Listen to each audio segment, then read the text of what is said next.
Best पतपेढी निवडणुकीमध्ये ठाकरे बंधूंच्या पॅनलचा दारुण पराभव झाला। ठाकरे बंधूंच्या उत्कर्ष पॅनलचा एकही उमेदवार निवडून आला नाही। यावर संदीप देशपांडे यांनी प्रतिक्रिया दिली, तर पराभवानंतर केशव उपाध्ये यांनी त्यांच्यावर टीका केली आहे। ही एक पतपेढीची निवडणूक होती। याच्यावरनं कुठलेही तर्क वितर्क लिटमस टेस्ट वगैरे मांडण्याची गरज नाही। फक्त एवढंच सांगेन, युद्ध अजून संपलेलं नाही, कारण अजून आम्ही जिंकलेलो नाही। त्यामुळे युद्ध चालूच आहे आणि युद्ध तसंच चालू राहील।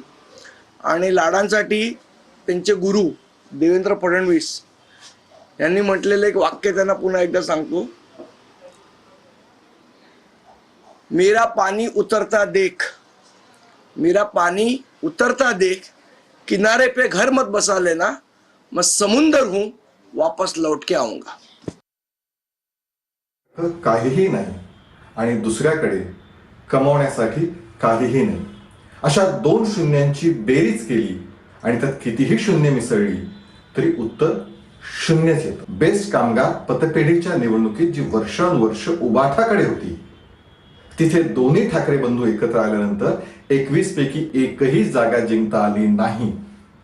याचा अर्थ मुंबईतला मराठी माणूस हा विकासाच्या मुद्द्यावरती भारतीय जनता पार्टी सोबत आहे, भावनेच्या वरती राजकारण करणाऱ्या ठाकरे बंधूंसोबत नाही।